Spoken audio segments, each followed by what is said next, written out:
वो प्रतीक भैया वो मर जाएंगे, उसे बचा लीजिए, डॉक्टर को बुलाइए प्लीज प्लीज। मेरा भाई प्रतीक भैया देखिए, वो इस हॉस्पिटल में ब्लड ट्रांसफ्यूजन के लिए आते थे, उन्हें थैलेसीमिया की बीमारी है। हाँ प्रतीक, कैसा है वो? अब तक तो बिल्कुल ठीक थे, अचानक चक्कर आ रहा है उनको, और पता नहीं कुछ और क्या हो रहा भैया, सांस लेने में तकलीफ हो रही है। प्लीज डॉक्टर बुलाइए ना, उसी डॉक्टर को जिसने इलाज किया उसका। अच्छा रुकिए, मैं बुलाती हूँ। Please doctor.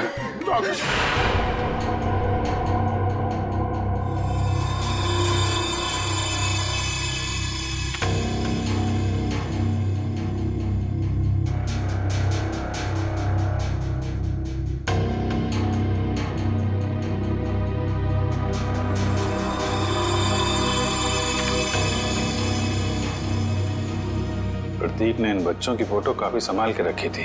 सर, प्रतीक ने ऐसा किया क्यों होगा? कुछ तो खास है इन बच्चों में, वरना इतने सारे बच्चों की फोटो हैं छुपा के नहीं रखता वो।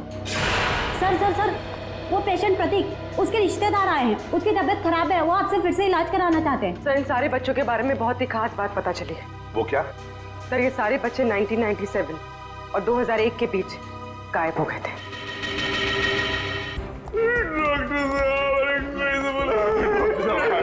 जी, कहाँ है प्रतीक? मैंने उसका इलाज किया था। अरे डॉक्टर साहब, आपने मेरे भैया प्रतीक का ब्लड ट्रांसफ्यूजन किया था? जी। अरे डॉक्टर साहब, मरीज है कहाँ?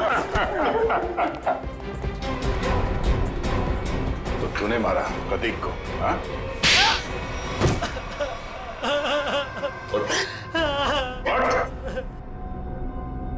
कौन है आप लोग? सीआईडी।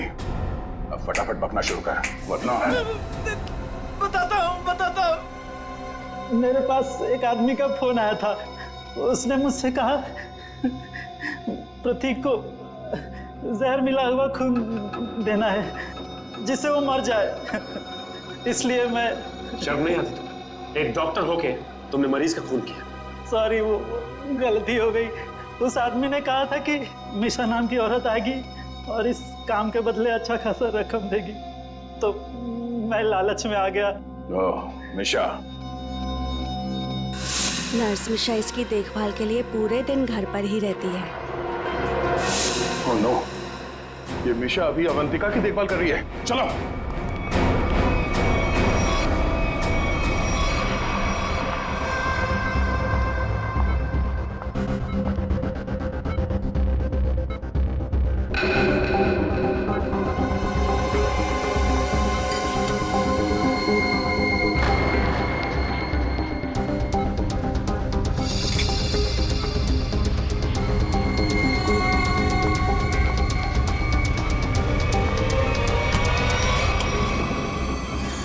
तो ये है तुम्हारा असली रूप। एक ऐसी लड़की को मारना चाहती हो जो बेचारी कोमा में है। ये क्या कह रहे हैं आप? मैं तो बस विटामिन का इंजेक्शन दे रही थी। विटामिन का इंजेक्शन है? आप भी काफी कमजोर दिख रही हैं। इनको लगा दो विटामिन का इंजेक्शन। निखिल जरा हेल्प करो। जरा चल, भाग दे। नहीं, मुझे इंजेक्शन मत दो। नहीं, छोड़ो मुझे। नहीं, इसमें जहर है। छोड़ो मुझे, जहर है इसमें।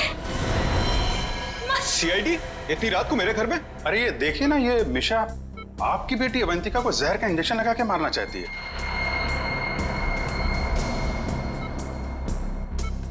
आपकी बेटी अवंतिका आपकी बेटी? सही कह रहा हूं ना मैं?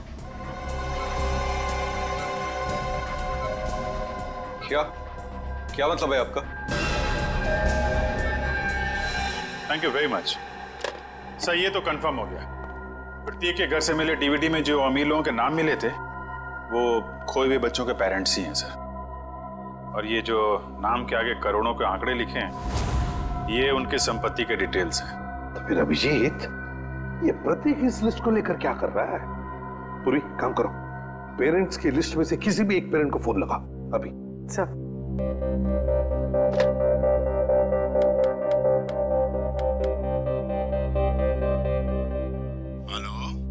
Hello mister Kumar. हाँ जी, मैं सीआईडी से बोल रही हूँ। हमें आपसे कुछ बात करनी है। सीआईडी से? कहिए, क्या बात करनी है आपको? मिस्टर कुमार, मैं इंस्पेक्टर अभिजीत, सीआईडी से। हम आपके खोए हुए बेटे सोहम के बारे में कुछ पूछना चाहते हैं, जो दिसंबर 1998 में गायब हुआ था, जब वो 7 साल का था। माफ कीजिएगा, हम आपके पुराने घाव को ताजा कर रहे हैं, पर क्या उसके बाद से सोहम के बारे में आपको कुछ पता चला? कोई चीज, कोई बातचीत? पता नहीं आप लोग ये क्यों पूछ रहे हैं, मगर 3 महीने पहले एक लड़का सोहम होने का दावा कर रहा था, पर वो जालसाज निकला, मेरे 6 करोड़ लेके भाग गया। My God! मिस्टर कुमार, आप परेशान मत होइए, हम इसकी जांच करेंगे और आपसे जल्दी कांटेक्ट करेंगे। ठीक है। Thank you very much. Thank you. Sir, कहीं अवंतिका भी ऐसे कैरेक्टर तो नहीं? हो सकता है। हमें सब कुछ पता चल चुका है निरंजन जी। जिन अमीर परिवारों के बच्चे बचपन में खो जाते थे, ये प्रतीक अपने आदमी वहां बेचता था, उनके खोए हुए बच्चे बना के, ताकि पैसे कमा सके। उसके घर से हमें आपका नाम मिला है। आपकी बेटी अवंतिका 9 साल की उम्र में खो गई थी, उसके बाद कभी नहीं मिली। ठीक कह रहा हूं मैं? हाँ, मुझे शुरू से मालूम था कि लड़की मेरी अवंतिका नहीं बल्कि रीता है, लेकिन इसे झुटलाने का कोई सबूत नहीं मिल रहा था मुझे। एक दिन मैंने इसका पीछा किया। जब सच्चाई सामने आई तो मेरे पैरों तले से जमीन खिसक गई।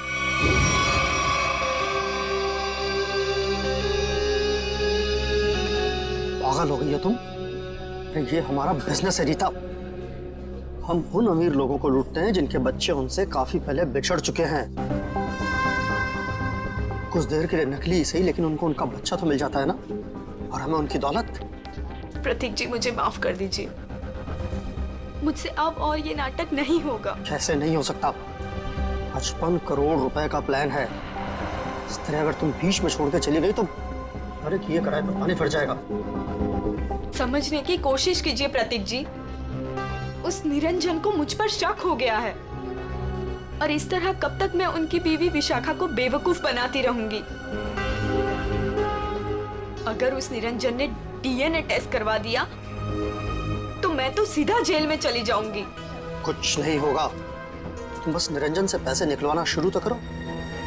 जैसे ही तुम सारे पैसे मेरे हवाले कर दोगी, वैसे ही मैं तुम्हें आजाद कर दूंगा। प्रतीक जी, मैं फंस जाऊंगी। मेरे अगले ट्रिप तक अगर तुमने मुझे 15 लाख रुपए निरंजन से लाकर नहीं दिए ना, तो इस बार भी तुम मेरे हाथों बहुत बुरी तरह मार खाओगे, समझे तुम? मेरी भावनाओं के साथ खिलवाड़ किया था प्रतीक और इस रीता ने। मुझे लूट कर बर्बाद करना चाहते थे। मैंने इस ईशा की मदद से दिल्ली के उस डॉक्टर को खरीदा और प्रतीक को जहरीला खून चढ़वा दिया, और इस अवंतिका को खुद सीढ़ियों से धक्का दिया। वो मरी तो नहीं, लेकिन कोमा में चली गई। आपके साथ जो हुआ बहुत बुरा हुआ, लेकिन आप कानून की मदद लेने के बजाय खुद मुजरिम बन गए। अब आपको और इस मिशा को जेल जाना होगा, अपने गुनाहों की सजा भुगतने।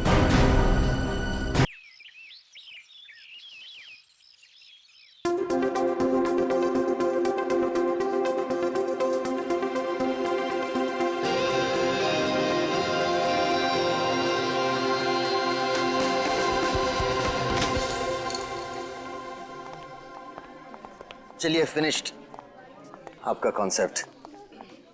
ठीक है, मेरी वसीयत पे ऑटोग्राफ लेने आया? ये आपकी वसीयत नहीं, ये मेरा फ्रस्ट्रेशन है। ये आप ही का कॉन्सेप्ट है जिसे आपने मुझ पे स्क्रिप्ट लिखवाया। बहुत पुराना है यार। पुराना कहाँ है? नहीं, सफेद है, कड़क है। अरे मैं पेपर के नहीं, आपके कॉन्सेप्ट की बात कर रहा हूँ। कॉन्सेप्ट बहुत पुराना है। पुराना क्या है? कुछ भी नहीं है। कितने सालों से यही चलता आ रहा है। अरे हीरोइन भाग के गले मिलते तो मिलने दे, गाने बजते तो बजने दे। आजकल तो सेंसर की प्रॉब्लम भी नहीं है। देखिए मैं क्या बोल रहा हूँ सर, हम कुछ हटके ट्राई नहीं कर सकते हैं? कुछ अलग, कुछ नया। हटके क्या है? कुछ भी नहीं है। देख, मैं तुझे फिल्म बनाने का फॉर्मूला समझा था, यहां से हम लोग ने हॉलीवुड का रोमांस लिया, अब वहां से जापानीज फिल्म की हम लोगों ने कहानी ली। अब परायों से इतना ले रहे हैं तो अपनों को छोड़ेंगे? कैसे छोड़ेंगे? पकने दे। अब मैं इसमें कॉमेडी डाल रहा हूं, ये कॉमेडी, ये कॉमेडी, ये कॉमेडी। एनीवे देखिए सर, मैं बहुत डिप्रेस्ड हूँ। मेरा अभी अभी ब्रेकअप हुआ है, मेरा दिल टूटा हुआ है। मैं आपकी कॉमेडी फिल्म नहीं लिख सकता हूँ। तो दिल टूटा है ना, पेन कहाँ टूटा है? मैं तुझे आइडिया देता हूँ। एक विलन वहां से चल के यहां आके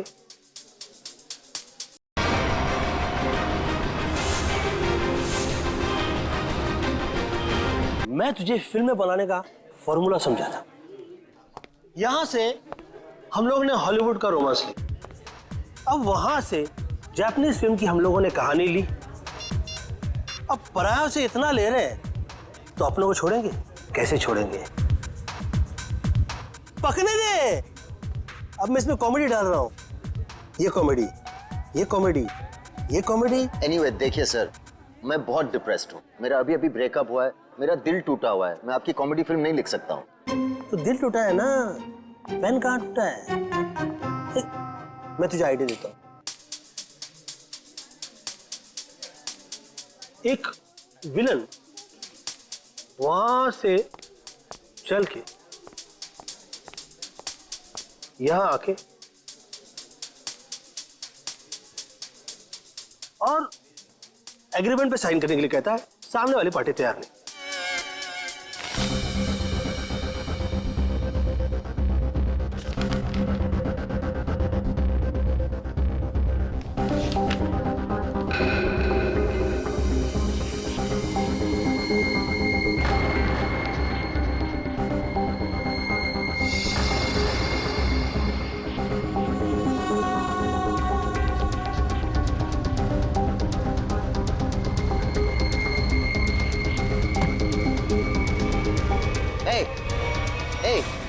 क्या डाला तुमने उसके ग्लास में? हाँ, क्या डाला ग्लास में? रुको।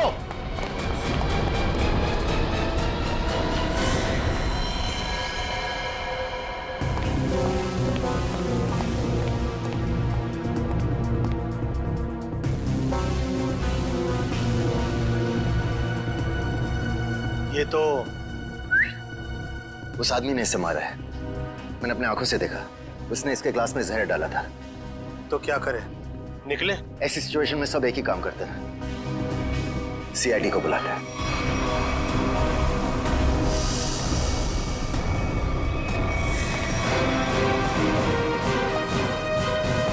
Yes sir. सर मैंने ही फोन किया था। मिस्टर यूडी। यस। आपके और अरमान जी के सामने मारा है? मुझे पता नहीं, इन्होंने देखा है। इन्होंने देखा। इन्होंने? मिस्टर यूडी, हमने सुना है कि आप कहानी वगैरह भी लिखते हैं। जी सही सुना आपने। मैं कहानियां लिखता हूँ, लेकिन आइडियाज ये देते हैं। ये वाला मेरा नहीं था। क्या हुआ? ये खूनी कचरा है।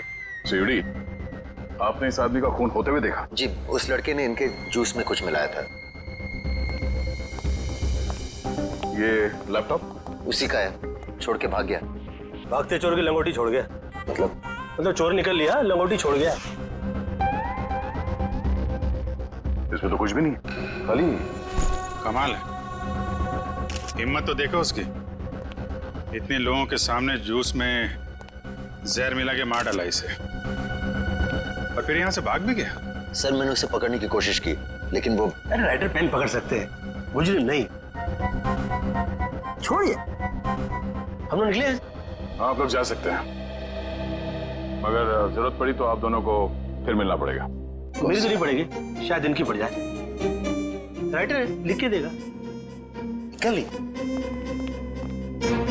सर, हम लोग यूडी जी का फोन नंबर और एड्रेस लेके आते हैं। हाँ, चल। अरमान जी, अरमान जी, हाँ, अरमान जी, आप तो रियल लाइफ में भी स्टार है। मैं आपका बहुत बड़ा दीवाना हूँ। वो तो आपकी एज से नजर आ रहा है। मैं बचपन से आपकी फिल्में देखते आ रहा हूँ। तो फिल्में डिस्कस कीजिए ना, एज क्यों डिस्कस करना है?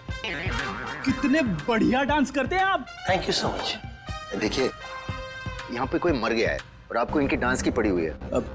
अरमान जी, ये कौन है? इन्होंने मेरी फिल्म लिखी है, ये यूडी है। ओह, फिल्म आपने लिखी है? जी। Very good, very good. अरे, फिल्मों में गाने वाले डाले हैं कि नहीं? Of course. मुझे बहुत सारे गाने चाहिए। सर का डांस हमें बहुत पसंद है सर। हाँ, अरमान जी, अगर आपको क्राइम फिल्म में किसी जांबाज पुलिस ऑफिसर की जरूरत पड़ेगी ना, तो मुझे बुला लेना। मुझे अच्छा डांस करना भी आता है। दिखाओ दिखाओ। जो देखा ना वो काफी है। हम निकले। अरे कहाँ जा रहे हैं आप? अरमान जी, वैसे आप यहाँ क्यों आए थे? हम लोग की फिल्म हैप्पी एंडिंग के प्रमोशन के लिए आए थे, जो कि 21 नवंबर को रिलीज हो रही है। सुपरहिट फिल्म है, कॉमेडी है, धमाल है, बेमिसाल है। अपने परिवार के साथ देखना जरूर देखूंगा। मैं अपनी वाइफ को साथ में लेके जाऊंगा और स्क्रीन के सामने डांस भी करूंगा। आप सीआईडी है ना? हाँ, आपको कोई शक है क्या? नहीं, हमारी तरफ से आप सबको शुक्रिया। आपकी वजह से हम सब सेफ हैं। वो तो है। निकले? चले। अरे एक सेकंड, जरा बताइए ना कि अगली बार आपसे कब मिलेंगे? 21 नवंबर को अपनी नजदीकी थिएटर में। आपका फोन नंबर और एड्रेस चाहिए था। This is my card. Best luck for your film. Thank you so much. Best luck, sir. Thank you so much. कर लिए।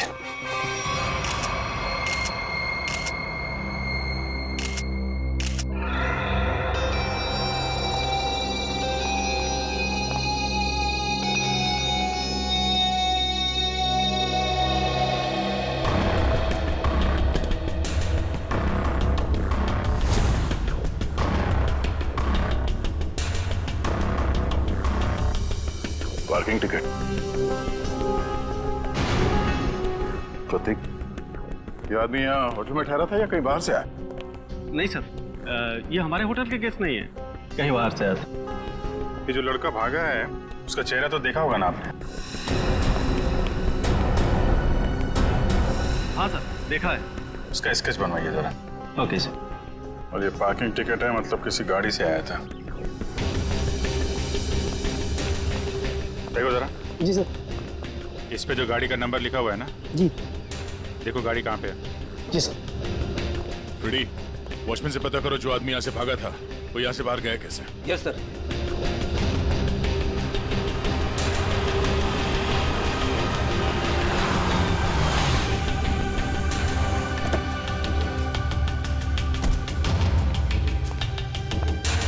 मिस्टर प्रतीक को तुम लाए थे?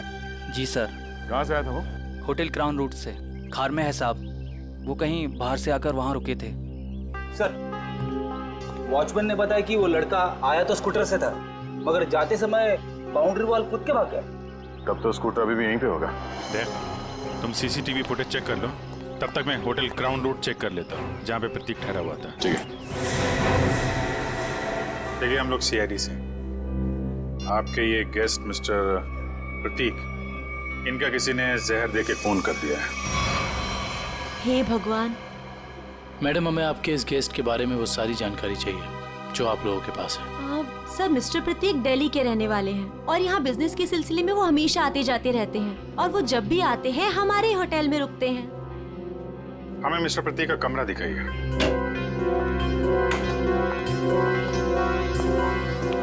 कमरा चेक कर लो जरा।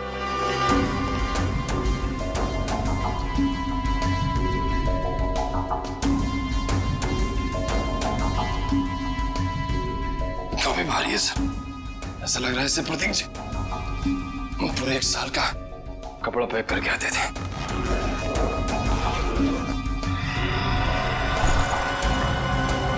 बैग तो खाली है।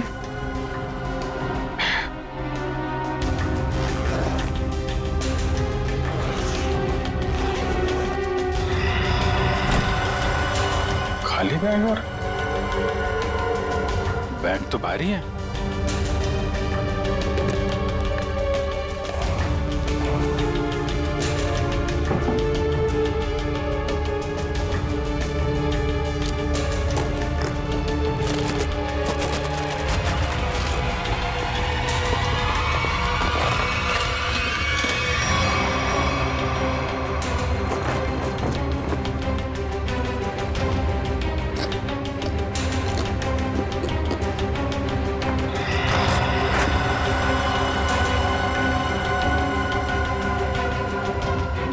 पैसे छुपा के रखा है। ये प्रतीक आदमी तो गड़बड़ है। कौन कौन आता था इससे मिलने के लिए? एक लड़की इनसे हमेशा मिलने के लिए आती थी और ये दोनों घंटों बैठकर बातें किया करते थे। प्रतीक जीतू से डांटा भी करते थे और वो लड़की कल भी इनसे मिलने के लिए आई थी। कौन है वो लड़की? सर, अवंतिका।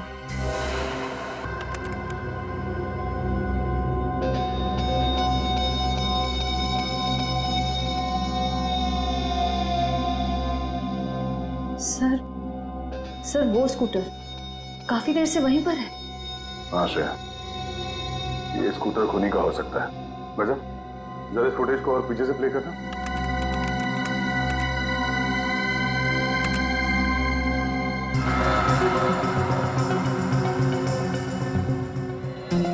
सर, यही वो आदमी। जरा पॉज करो।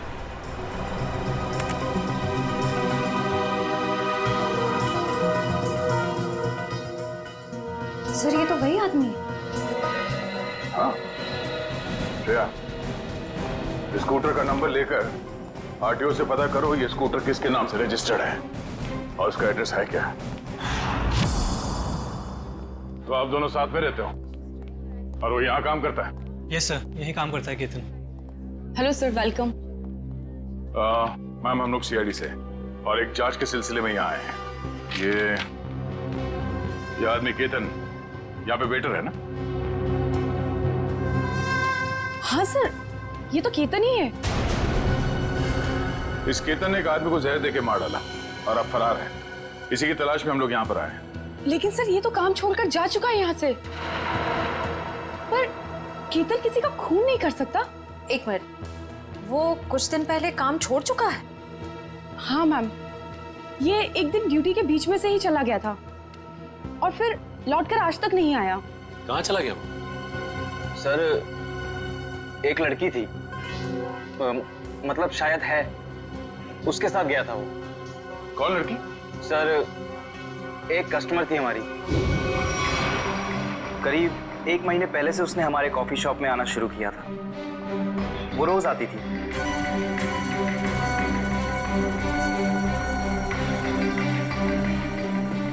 और उस कोने वाली टेबल पर जाकर बैठ जाती थी।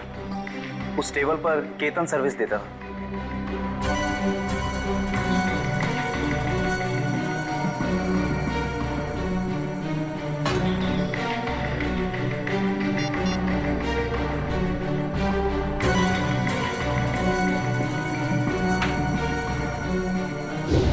सर, केतन ने उसका नाम भी बताया था हमको। क्या नाम बताया था लड़की का? सर, अवंतिका। अवंतिका? श्रेया, यही नाम था ना उस लड़की का भी जो 1-2 दिन पहले प्रतीक से मिली थी? हाँ सर। फिर क्या हुआ? लेकिन अजीब बात यह थी कि वो लड़की एक दिन आदमी से मिलती थी और दूसरे दिन एक औरत से। दोनों से अलग अलग घंटों बातें करती थी, मगर कभी भी दोनों से एक साथ नहीं मिली वो। उन तीनों ने अचानक ही आना बंद कर दिया। अवंतिका की राह देखते देखते केतन निराश हो गया। किसी काम में उसका मन ही नहीं लगता। Ketan, what's wrong with you? तुम्हें हो क्या गया अचानक? तुम ना ही तो पहले की तरह सर्विस देते हो और ना ही ऑर्डर ठीक से लेते हो। और तो और तुम उस टेबल पर लोगों को बैठने से मना क्यों करते हो? Sorry ma'am. देखो, सॉरी वॉरी यहाँ नहीं चलेगा। तुम्हें काम करना है तो ठीक से करो, वरना छुट्टी लो।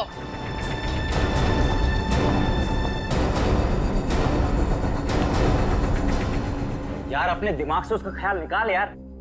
अवंतिका ने वो टेबल खरीद नहीं लिया है, ना ही हमेशा के लिए रिजर्व किया है। यार, एक कस्टमर थी,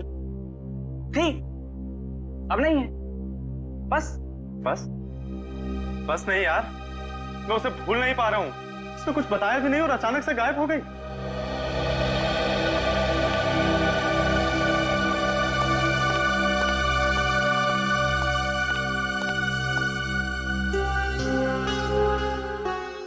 और सर, तभी कैफे के बाहर कोई आया और केतन उसे देख के तुरंत बाहर चला गया।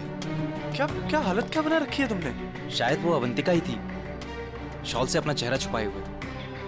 और केतन सब कुछ छोड़कर उसके पीछे भाग गया। अच्छा, उस आदमी और औरत के बारे में आप लोग कुछ बता सकते हैं जो अवंतिका से मिलने आते थे? नहीं सर, उनके बारे में हम कुछ नहीं जानते। देखिए, हमें इस कॉफी शॉप के अंदर की बाहर की सारी सीसीटीवी फुटेज चाहिए जब से अवंतिका यहाँ आती थी। श्योर मैम, मैं अरेंज करवाती हूँ।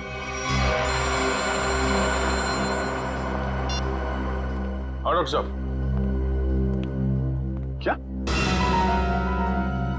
क्या बात कर रहे हैं सर आप? पर ऐसे कैसे हो सकता है? ठीक है सर, मैं एसीपी साहब से बात करता हूं।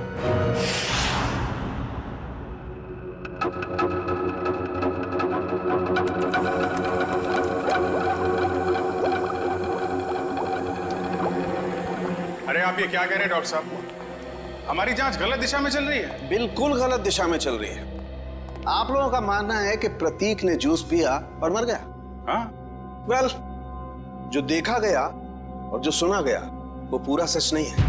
प्रतीक ने जो जूस पिया था उसका केमिकल टेस्ट करने के बाद हमें यह पता चला कि उसमें कोई जहर नहीं था बल्कि एक ड्रग था। ड्रग? हाँ, लेकिन प्रतीक ने जूस पिया और जूस पीते ही मर गया ना वो। यही तो सबसे ज्यादा चौंकाने वाली बात है अभिजीत।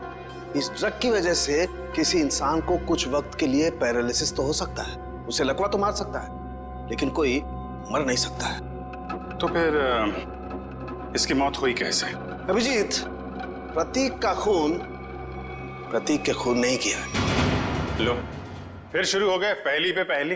अरे साफ साफ बताइए ना सर। साफ साफ बताता हूं, आओ मेरे साथ, आओ।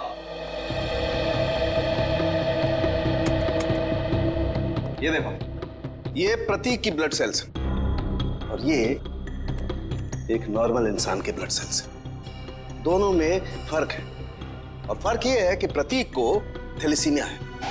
थैलेसीमिया जो हीमोग्लोबिन की गड़बड़ी से होता है? बिल्कुल अभिजीत। और ऐसे रोगियों को जिंदगी भर किसी स्वस्थ इंसान की खून की जरूरत पड़ती है और हाल ही में किए गए ऐसे किसी ब्लड ट्रांसफ्यूजन ने प्रतीक की जान दी। ओह, मतलब हाल ही में जो प्रतीक को खून दिया गया था उस खून में गड़बड़ी थी। बिल्कुल, और इस खून में टॉक्सिन्स मिलाए गए थे। मतलब इस खून को जानबूझकर जहरीला बनाया गया था जिससे इसकी मौत हो गई। प्रतीक के मरने की शुरुआत तो कुछ दिन पहले ही हो चुकी थी। केतन उसके जूस में कुछ डालता या नहीं डालता, इसकी मौत तो पक्की थी। पर इसका मतलब खूनी केतन नहीं, कोई और है। हाँ, लेकिन केतन ने भी तो इसे पैरालाइज करने की कोशिश की थी। अब ये कौन है जिसने इसकी बीमारी का फायदा उठाया और इसकी जान ले ली? एक आदमी और दो दुश्मन। हाँ जी, मुझे 1 महीने के सारे कॉल रिकॉर्ड डिटेल्स चाहिए और खास करके 24 घंटे के।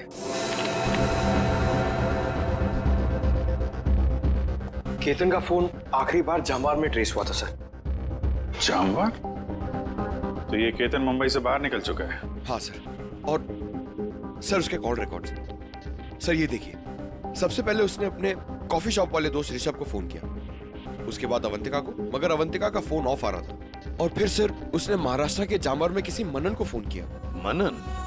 अभिजीत, मतलब इस केतन को जामवार से उठाना पड़ेगा, वही बताएगा अवंतिका कहाँ छुप कर बैठी है। और फिर ये भी पता लगाना चाहिए इन दोनों का क्या संबंध है उस कॉफी शॉप वाले औरत और आदमी के साथ। सर, अवंतिका का तो पता नहीं, लेकिन हम उस आदमी और उस औरत तक पहुंच सकते हैं जिनसे वो कॉफी शॉप में अलग अलग मिलती थी। ये देखिए सर।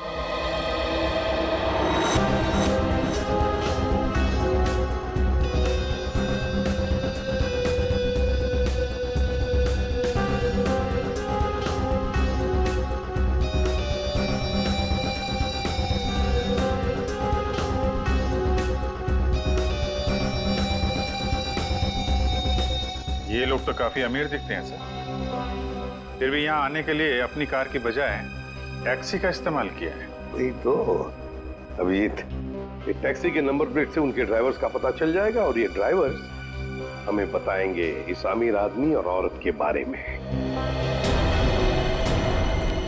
क्या गलती की साहब, मुझे क्यों बुलाया है? देखो, तुम लोगों से कोई गलती वलती नहीं हुई, कोई भी गलती नहीं हुई। बस हम सिर्फ कुछ जानना चाहते हैं। ये देखो, ये औरत और ये आदमी क्या इन लोगों को तुमने कभी देखा है? तुम जानते हो इन्हें?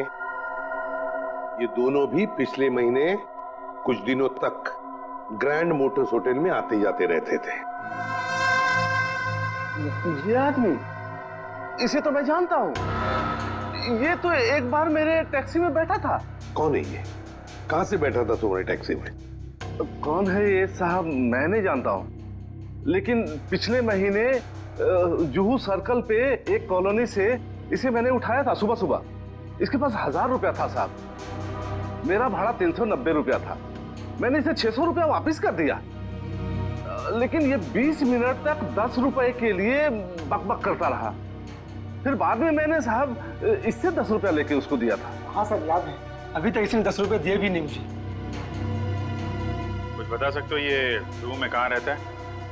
ये तो मालूम नहीं है साहब, लेकिन जाते जाते इसने कहा था कि मेरा तो इधर रोज का आना जाना है। अगर ऐसे ही मैं 10-10 रुपए डेली छोड़ता जाऊं तो महीने का 300 रुपया हो जाएगा। पैसे वाला आदमी था साहब, लेकिन 10 रुपया के लिए बहुत चिक किया साहब, बहुत चिक किया एकदम। ठीक है, चलो हमारे साथ।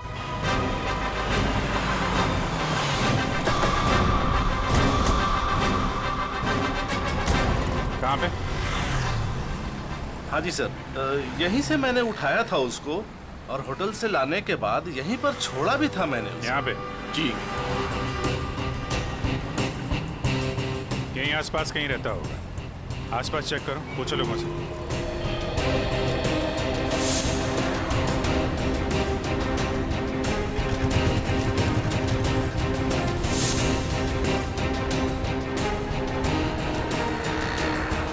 अरे भाई साहब, जरा देखना इस आदमी को पहचानते हैं क्या आप? अरे साहब, अभी हमें 5 गाड़ियां और धोना, मेरे पास बिल्कुल टाइम नहीं है। अरे यार, थोड़ा टाइम निकालो ना काम से, लोगों की मदद भी क्या करो भाई। ठीक है साहब, लाइए दिखाइए फोटो। ये देख। अरे ये तो अपने निरंजन साहब हैं। निरंजन साहब? हाँ साहब, ये यहीं तो रहते हैं। वो सामने वाले दूसरे बंगले में, बंगला नंबर 707। और हाँ साहब, इनकी तीनों गाड़ियां रोजाना मैं ही धोता हूँ। अच्छा, थैंक यू वेरी मच। 707 ना? जी।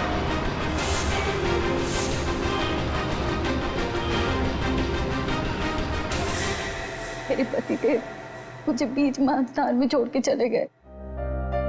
आखिरी बार भी उनको देखना मेरे नसीब में नहीं रहा। श्रुति जी, आपके साथ जो कुछ भी हुआ बहुत बुरा हुआ, इस बात का दुख है हमें, लेकिन आपसे कुछ जानकारी चाहिए थी। जी पूछिए। प्रीति जी, हमें आपके पति के सूटकेस में छुपा कर रखे गए 15 लाख रुपए मिले हैं। आपको कुछ पता है इन पैसों के बारे में? उन्होंने ये पैसे क्यों छुपा के रखे? मुझे कुछ नहीं पता। ठीक है, कोई बात नहीं, हम पता लगा लेंगे। क्या हम उनका कमरा देख सकते हैं? जी उधर। अच्छा। तो श्रुति जी, आप इन दोनों में से किसी को पहचानती हैं? जी नहीं।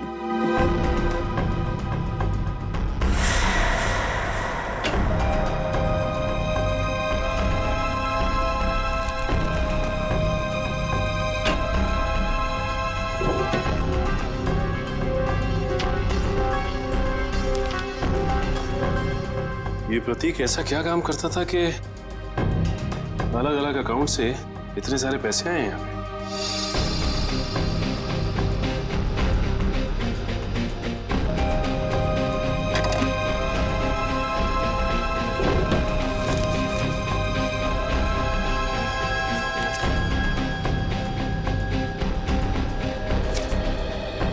सीडी?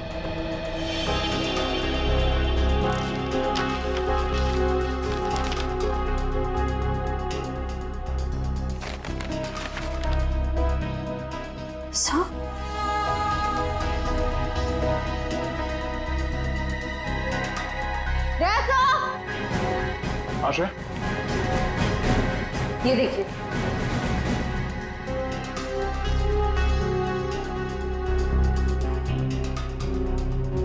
बच्चों की तस्वीरें पैसों के आंकड़े। प्रतीक करता क्या था? सचिन एक काम करो, ये सब मुंबई भेज दो ब्यूरो में। श्रुति जी, आपसे एक और सवाल करनी थी। क्या आपको ये बात मालूम थी कि आपके पति को थैलेसीमिया नाम की बीमारी थी? जी हाँ। और इस बीमारी के पेशेंट को कुछ दिनों में अपना खून बदलना पड़ता है। तो आखिरी बार आपके पति ने कौन से हॉस्पिटल में अपना खून बदला था? यही दिल्ली में सिटी हॉस्पिटल। ओह, सिटी हॉस्पिटल। मिस्टर निरंजन, आप ये पूछें कि हम लोग कौन हैं और यहाँ किस लिए आए हैं, तो आपको बता दें कि हम लोग सीआईडी से हैं और आपसे कुछ पूछताछ करने आए हैं। सीआईडी? लेकिन मुझसे क्या जानना है आपको? कौन है निरंजन? विशाखा, ये लोग सीआईडी से हैं और लगता है हमारे बारे में काफी कुछ जानते हैं। जी हाँ, और अब ये जानना चाहते हैं कि ग्रैंड मोटर्स के कॉफी शॉप में आप दोनों अवंतिका से मिलने अलग अलग जाते थे और यहाँ एक साथ दिख रहे हैं, क्या मज रहा है?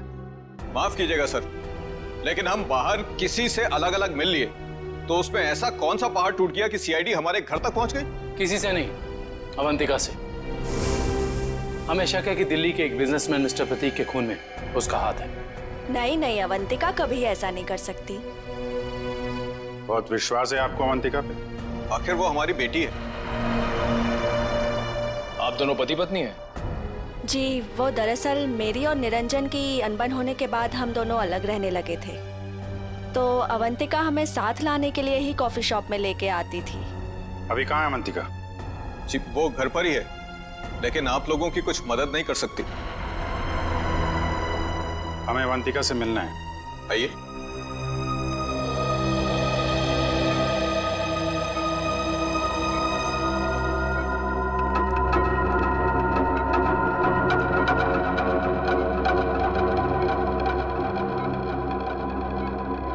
क्या हुआ इसे? सीढ़ियों से गिर गई थी, सिर में चोट लगी है, तब से कोमा में है। डॉक्टर्स ने कहा है कि कुछ महीनों में इसे होश आ जाएगा, इसीलिए इसे हम घर ले आए और घर से ही सारा ट्रीटमेंट चला रहे हैं। नर्स मिशा इसकी देखभाल के लिए पूरे दिन घर पर ही रहती है। मिशा, कैसी हालत है अवंतिका की? सर, अभी तो कुछ कह ही नहीं सकते कि इन्हें कब होश आएगा। अब तो अवंतिका में सिर्फ जान बची है, मगर शरीर और दिमाग पूरी तरह नाकाम है। अब इस केतन को ढूंढना ही पड़ेगा।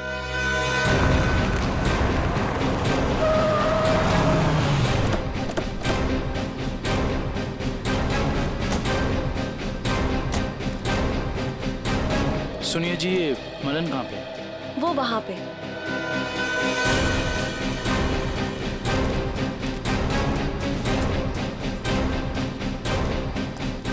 ये मनन।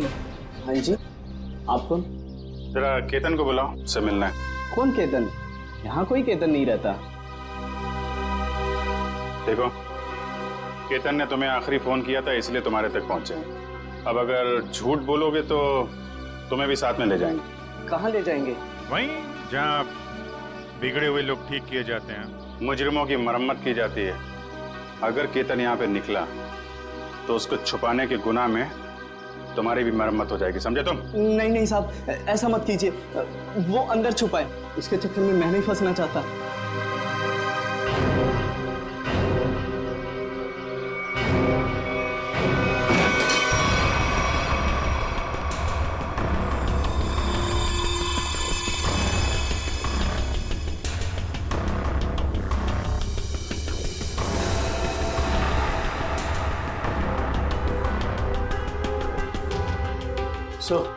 यहाँ तो सब बंद है, यहाँ से भागना तो नामुमकिन है।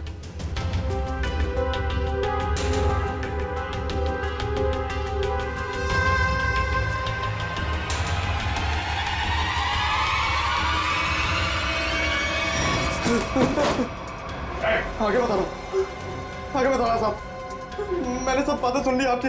अगर आप आगे आए तो मैं खुद को मारूंगा साहब।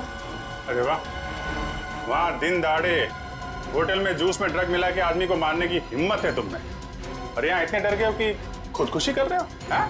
नहीं साहब, मैंने नहीं मारा साहब, मैंने उसे नहीं मारा। उसने कहा था उस दवा से प्रतीक कुछ दिनों के लिए कुछ भी नहीं कर पाएगा, पैरालिसिस हो जाएगा उसे। हाँ, ये तो तुम सही कह रहे हो। अब ये भी सही सही बता दो कि किसने कहा था। देखो केतन, अगर कातिल को पकड़वाने में तुमने हमारी मदद की तो तुम्हारी सजा कम भी हो सकती है, हैं?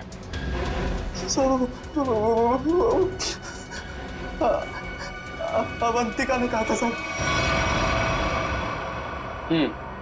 ठीक है, पहले अपना ये चाकू दो। लाओ चाकू दो।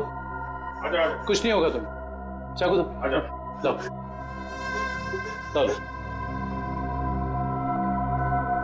अब आजा। आजा आजा।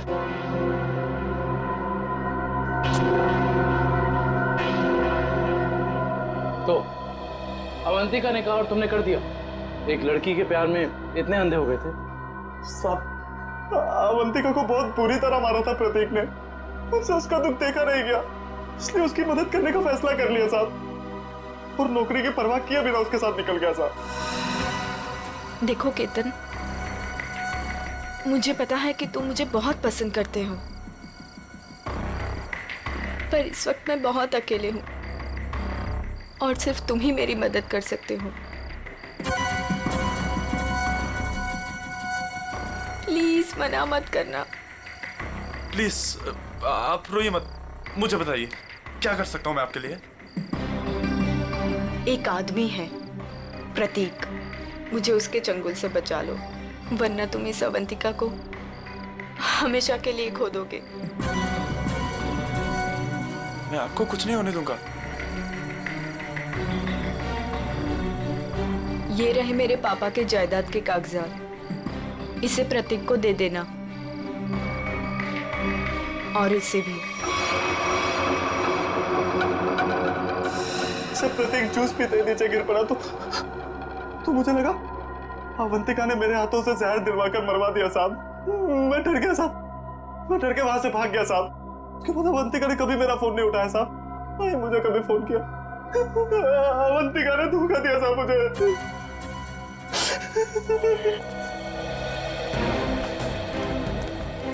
सर, ये प्रतीक आखिर अवंतिका से चाहता क्या था? ये तो तय है कि दोनों के संबंध ठीक नहीं थे, लेकिन असली कहानी क्या है ये तो अवंतिका के होश में आने के बाद ही पता चलेगा।